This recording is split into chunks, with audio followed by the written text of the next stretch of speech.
यदि आपको ऐसा लग रहा है कि आपने कितना भी प्रयास कर लिया, आपने कितनी भी कोशिश कर ली, सब उपाय करके थक गए, पूजा पाठ करके थक गए, घर का वास्तु सुधार कर थक गए और घर वालों की आदतें सुधार कर थक गए, किंतु असर आप पर नहीं हो रहा, कोई असर आप पर नहीं हो रहा, पैसे कल भी नहीं आते थे और पैसे आज भी नहीं आ रहे हैं, अब क्या करोगे?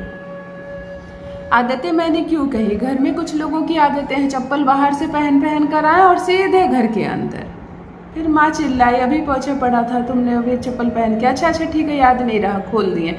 आप तो वापस चप्पल पहुंचा दिए, लेकिन आपके चप्पलों से लगकर कुछ अदृश्य चीजें भी आपके घर में आई जिसको अब आप नहीं पहुंचा सकते। आप उसको लाए हैं, जाना उसकी मर्जी, आपकी मर्जी नहीं है। तो कृपया बाहर से जो भी गलत एनर्जी, पता नहीं कहाँ कहाँ कदम आपने रखा है, किस नाली के कीचड़ में, कहाँ किसके घर के बाहर किसी की मृत्यु हुई, कोई उधर से ही गुजरा लेकर, कोई क्या लेकर गुजरा, कोई किस मनसा से जा रहा है, कोई चोरी करने जा रहा है, कोई गलत काम करने जा रहा है, और उस सारी एनर्जी पर अपने पैर रख कर आए और उस सारी एनर्जी को अपने घर के अंदर डाल दिया। इसीलिए पहले के ज़माने में घर से काफ़ी दूर चप्पल जूते खोले जाते थे और वहीं से पहनकर बाहर जाओ, वहीं आकर खोलो, पैर धो और तब घर के अंदर आओ। अब सब बदल गया नियम, अब सब बदल गया। और फ्लैट वाले तो स्थिति और भी खराब है, जूते चप्पल बेडरूम में सूरज बना कर रख रहे हैं, मैं क्या ही कहूँ। और जगह भी कम है, जगह भी इतनी कम है कि मैं क्या ही कहूँ। तो चप्पल जूते पहनकर घर आ रहे हो ना, इन आदतों को सुधारना और घर वालों को एक एक को बैठाकर एक दिन 1 घंटे का क्लास दो, इस तरह की कोई रिलेटेड वीडियो दिखाओ, उसको डर हो मन में कि कोई एनर्जी आ जाती है तो वो जाती नहीं है और बहुत बुरा परिणाम होता है। यह भी एक बहुत बड़ा कारण है दरिद्रता का। चप्पल जूते ला रहे हो तो बाहर ही फेंको।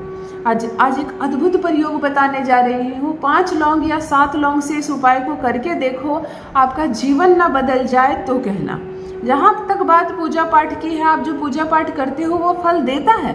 आप जो मंत्र का जप करते हो बहुत टाइम तक उसका असर रहता है, लेकिन नेगेटिविटी, गलत चीज़ें इतनी भारी आप पर पड़ रही है कि आपकी पूजा पाठ का फल आपको नहीं दिखाई पड़ रहा है, आपको मिल नहीं रहा है, आपको समझ में नहीं आ रहा। उसके बाद आप एक भी मंत्र का जप करोगे ना, जब सब कुछ बैलेंस हो जाए, आप एक भी मंत्र का जप करोगे, एक दिन में उसका असर दिखेगा। आप छोटी सी भी कोई पूजा हवन यज्ञ करोगे, उसका असर आपको तुरंत दिखेगा।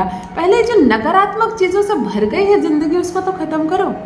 पलंग पर बैठकर जूठा खाना बंद कर दो। कोई भी खाना पलंग पर बैठकर, वो शुक्र का स्थान होता है, सारी लग्जरी लाइफ हमारी वहीं से जुड़ी होती है, वो बंद करो बिल्कुल। घर में कुछ मत खाना बिस्तर पर बैठकर, वरना फिर मुसीबत हो जाएगी। अस्पताल में पैसे देने पड़ जाएंगे, सारे पैसे, मंगल इतना बिगड़ जाता है, आपको सारे पैसे जाकर डॉक्टर को देने पड़ेंगे। इसलिए मैंने कहा कि पूजा पाठ भी सही से करो और घर वालों की आदतों को भी सुधारो ना, तब जो भी उपाय करोगे लगेगा ना आपको। जान लीजिए प्रथम मैं कौन हूँ। नमस्कार दोस्तों, मैं हूँ खुशबू सिंह। बहुत स्वागत, बहुत अभिनंदन करती हूँ आप सबका अपने YouTube चैनल एस्ट्रो खुशबू सिंह में। कैसे हैं आप और घर में सब कैसे हैं? मेरे कमेंट सेक्शन में ओम नमः शिवाय लिखना ना भूलें। यही वो मंत्र है जो जीवन को जागृत करता है, यही वो मंत्र है जो आपको खुशियों से भरता है। तो सोते जागते, चलते फिरते, खाते पीते, मैं कहती हूँ संसार का कोई भी कार्य करते वक्त ओम नमः शिवाय का जप रखा करो जीवा पर। किस्मत ना बदल जाए तो कहना, भाग्य ना बदल जाए तो कहना। जो भी भाई बहन चैनल पर पहली बार आए हो, मेरे वीडियो को पहली बार देख रहे हो, मुझसे प्रथम बार मिल रहे हो, चैनल से जुड़िए, सब्सक्राइब कीजिए, मेरे परिवार का हिस्सा बनिए। मैं केवल एक माध्यम मात्र हूँ। आप पर परमात्मा की कृपा है तब आपको कोई जानकारी मिल रही है। आप पर कृपा है उस प्रभु की, हमारे प्यारे प्रभु की, जहाँ से हम आए हैं, जहाँ हमें जाना है। जब उनकी मर्जी होती है तभी कोई दवा हम पर काम करती है, जब उनकी मर्जी होती है तभी कोई उपाय हम पर काम करता है। पूरे श्रद्धा विश्वास के साथ उपाय किया करो। दीदी ने बताया है, सिर्फ सुना आपने, यूट्यूब पर सुना आपने, कर लिया, करके देखते हैं ना करोड़ों आते हैं या नहीं, ऐसी मनसा से उपाय मत किया करो। बिल्कुल परमपिता परमेश्वर आपकी पूजा स्वीकार करेंगे, आपका उपाय स्वीकार करेंगे, बिल्कुल फल मिलेगा आपको। पूर्ण विश्वास के साथ किया गया उपाय, हर एक उपाय फल देता है आपको। आपकी देवी देवताओं की कृपा आप पर बरसे, आपके कुल देवी देवताओं की, आपके पितरों की कृपा आप पर बरसे, आप समृद्धि से रहें, यक्ष यक्षिणियों की कृपा आप पर बरसे, चारों दिशाओं से 10 दिशाओं से धन की वर्षा हो आप पर, ये कामना करती हूँ मैं अपने सारे परिवार के लिए, मैं अपने सारे व्यूवर्स के लिए। मेरा बताया 3 काम किया करो, अमीर बने रहोगे हमेशा। किसी कन्या का विवाह हो रहा हो, पिता सक्षम ना हो तो उस विवाह में भोजन की व्यवस्था अपने तरफ से करवाना। कोई बच्चा केवल फीस के अभाव में नहीं पढ़ रहा है, केवल पैसे के अभाव में नहीं पढ़ रहा, उसको पढ़ाने का प्रयास करो। गुरु मजबूत होता है, गुरु मजबूत हो तो दुनिया जीत लोगे। तीसरी और सबसे जरूरी चीज़, किसी भी मंदिर में कमी देखो, कुछ फटा हुआ हो, कुछ काले पड़ रहे हो, कुछ टूट गया हो, जैसे अपने घर में देखते हो तो दिमाग में बैठा रहता है ना, इसको ठीक करवाना है। मंदिर में देख कर आओ तो चुपचाप मत रहना, दिमाग में घुमाओ, उसको ठीक करवाना है, तुम्हारा कर्तव्य है। कोई और करवाए या ना करवाए, किसी के भरोसे नहीं, मुझे करवाना है। आप वहाँ थोड़ा सा योगदान दो ना, आपकी जिंदगी ना बदल जाए तो कहना, भाग्य ना बदल जाए तो कहना। चलो सीधे उपाय पर आती हूँ। एक ऐसा उपाय जो धन को संसार से खींच कर लाएगा आप तक। कैसे किस्मत में नहीं लिखी है आपकी अमीर बनना, कैसे पैसे नहीं आएंगे आप तक, मैं भी देखती हूँ। बिल्कुल पैसे आएंगे, अमीर बनेंगे आप, खूब पैसे आएंगे। देखते रह जाएंगे आप अपनी जीवन शैली को बदलते हुए स्वयं अपनी आंखों से। सारे ग्रह बैलेंस हो गए एक साथ। चीज़ें क्या क्या लेनी है आपको ध्यान से सुन लो। बहुत पैसे खर्च नहीं करवाती मैं अपने उपाय में बहुत पैसे खर्च नहीं करवाती, बहुत सस्ता सा उपाय बताती हूँ लेकिन इफेक्टिव।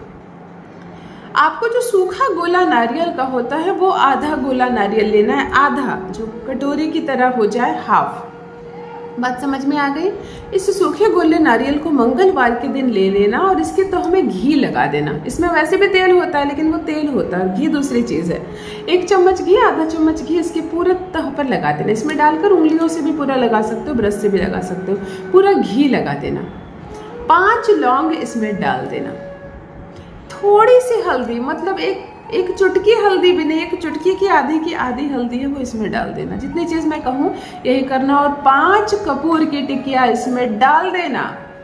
मंगलवार की रात्रि में करना ये प्रयोग, ताकि कोई देखे नहीं, कोई टोके नहीं, कोई रोके नहीं, कोई सवाल ना पूछे। अपने घर से निकलना और प्रथम चौराहा जो पड़े, चौराहा ही चाहिए, 3 राह या 2 राह नहीं चलेगा, चौराहा ही चाहिए। प्रथम चौराहा जहाँ पड़े, थोड़े लोग कम हो, कोई आपको रोके टोके नहीं, आप चुपचाप इस चौराहे पर इसको रखना, माचिस लेकर जाना, लाइटर लेकर जाना और इसको जला देना। सारे कपूर, सारे जो भी चीज़ें हैं ना जलती हुई, वहीं खड़े होकर अपने आँख से देखना, अपने आँख से देखना, संपूर्ण जलने देना। मतलब 5-10 मिनट वहीं बिताना, थोड़ा दूर में जाकर खड़े हो जाना। जल जाए जब लगभग लगे आपको खत्म हो गया, अंदर कपूर बुझने के बाद तो वो बुझ जाएगा ना, और अंदर जो लौंग आपने डाला वो भी जल जाएगा, घी भी जल जाएगी, नारियल रह जाएंगे, रहने देना। पीछे मुड़कर मत देखना, अपने घर आ जाना। अपने घर आकर पाँव हाथ धोना और अपने पूजा रूम जाना, थोड़ा सा जल रखना, 3 बार जल अपने हाथ में डालना और 3 बार जल को पीना। 1 बार डालना, 1 बार पीना, 1 बार डालना, 1 बार पीना। माता लक्ष्मी को नमन करना, प्रणाम करना, थोड़ा सा जल खुद पर छींटना। आपने जो उपाय किया है आप सोच भी नहीं सकते आपने क्या किया। अपने घर की समस्त काली चीज़ों को, गलत चीज़ों को, खराब चीज़ों को जो आ गई थी आपके घर में, जो नुकसान पहुंचा रही थी, आपने बाहर पहुंचाया, आपने ग्रहण किया धन को। आपका जीवन ना बदल जाए तो कहना, जितना पैसा चाहिए उतना पैसा मिलेगा आपको, अमीर बनते चले जाएंगे, धन आने के स्रोत बढ़ेंगे, खूब पैसे आएंगे। अवश्य करें, अपना अनुभव मेरे साथ भी अवश्य साझा करें। बहुत बहुत धन्यवाद।